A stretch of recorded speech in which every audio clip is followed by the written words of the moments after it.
Mafia सुना था, हमने लैंड माफिया सुना था, अब यहाँ पेपर माफिया जैसे मामले सामने आ रहे हैं। तो इससे आप इनकार नहीं कर सकते हैं, इस पर आप मौन नहीं रह सकते हैं, ये तो आपको तय करना होगा, इस बात को आपको मानना होगा। क्योंकि पिछली बार हमारे ही 15 साथियों पर एफआईआर हुआ था, आज भी उस मुकदमे के कारण हमारे प्रत्याशी रांची के हमारे आदरणीय देवेंद्र जी जेल गए, उसी मुकदमे के कारण गए थे। तो जाहिर सी बात है वो हाईलाइट तभी हुआ जब हम लोगों ने प्रोटेस्ट किया। उस प्रोटेस्ट के परिणाम स्वरूप उस समय वर्तमान मुख्यमंत्री माननीय चंपई सोरेन जी थे, एसआईटी का गठन हुआ। लेकिन आज परिणाम और निष्कर्ष आपके सामने क्या है? यानी आप लोग उन माफियाओं के मनोबल को बढ़ाने का कार्य आप स्वयं कर रहे हैं। तो ये तो आपको तय करना है कि आप छात्रों के साथ हैं या पेपर माफियाओं के साथ है, ये सरकार को आके तय करना है। यदि आप पेपर माफियाओं के खिलाफ हैं तो पिछली बार जो आपने एसआईटी का गठन किया था उसका निष्कर्ष क्या है, उसका रिजल्ट क्या है, दोषी कौन लोग हैं, वो कटघरे के पीछे कब होंगे, ये राज्य की जनता जानना चाहती है।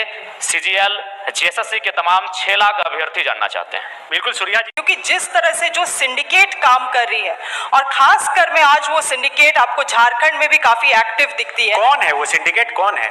देखिए वो तो जनता को पहचानना होगा, वो कौन लोग हैं। जब सहायक आचार्य का जब यहाँ पे नियुक्ति किया जाता है, उनका जब एग्जाम लिया जाता है, तो कौन है वैसे लोग? लेकिन स्टूडेंट तो बोल रहे हैं सरकारी सिंडिकेट है।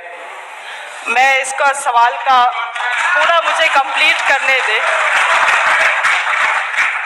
कौन है वो लोग जो कोर्ट जाते हैं किसी भी नियुक्ति के लिए? कौन है वो लोग जो नरेटिव बिल्ड करते हैं? आज सरकार अपने तरफ से प्रयास कर रहा है। आप तो हमेशा हजारों की भीड़ में रहते हैं, शिल्पी जी को वो सिंडिकेट कौन है जो परीक्षाओं को बाधित करवाता है, पेपर लीक करवा देता है?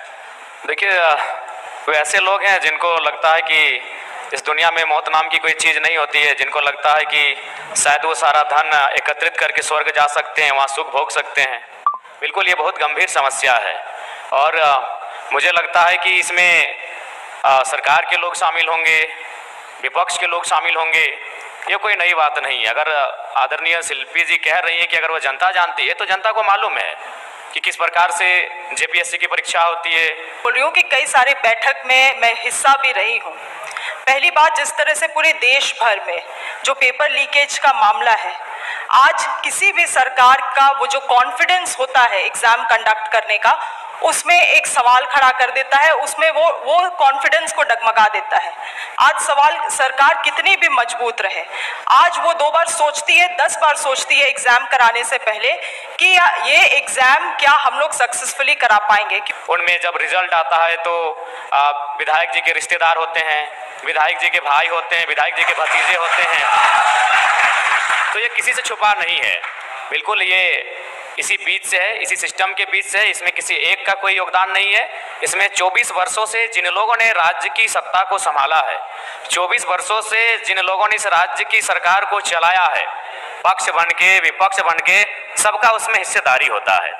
तो इसलिए जिस दिन वो इस बात को मानेंगे कि हमें एक समानतापूर्वक जीवन जीना है, हम लोग वास्तव में इंसान मनुष्य में, ये सीजीएल का पेपर लीक है, इंटरनेट बंद भी करना मुझे लगता है ये बहुत एक सही कदम था सरकार के द्वारा, मगर फिर भी एक ऐसा नरेटिव बिल्ड किया गया कि इसमें धांधली हुआ है, इसमें गलत हुआ है, और अगर गलत हुआ भी है तो ये जांच का मामला बनता है। मगर जिस तरह से जो पॉलिटिकल पार्टीज हैं, जो दल हैं, जो संगठन है, जो इसमें इन टॉपिक्स को पिक करके आगे आती हैं और फिर इसको एक राजनीतिक रंग देने का प्रयास करती हैं, तो मुझे लगता है इन चीज़ों से ये चीज़ें गलत है यहाँ के जनता के लिए। प्रथम दृष्टि से तो यह स्पष्ट हो रहा है कि इस बार भी जो सीजीएल का पेपर है उसमें कहीं ना कहीं गड़बड़ी हुई है, धांधली हुई है। और मुझे लगता है कि पिछली बार जो पेपर गड़बड़ी हुआ था, अगर उसका जो लोग दोषी हैं, अगर वे दोषी लोग पकड़े जाते हैं, अगर उन पे कार्रवाई होती तो शायद इस बार उनका मनोबल इतना ऊंचा नहीं होता। लेकिन चूंकि आपने एसआईटी का गठन किया, आपने समय मांगा, आपको समय मिला, उसके बाद भी ये तय नहीं हो पाया है कि पिछली बार जो पेपर गड़बड़ी हुई थी, जो 28 जनवरी 2024 को जब इसका एग्जाम हुआ था, तो मेरा मानना है कि कहीं ना कहीं आपका कठोर निर्णय ना ले पाना गवर्नमेंट का, आपका क्विक डिसीजन ना ले पाना उन लोगों का मनोबल को बढ़ा रहा है। हमने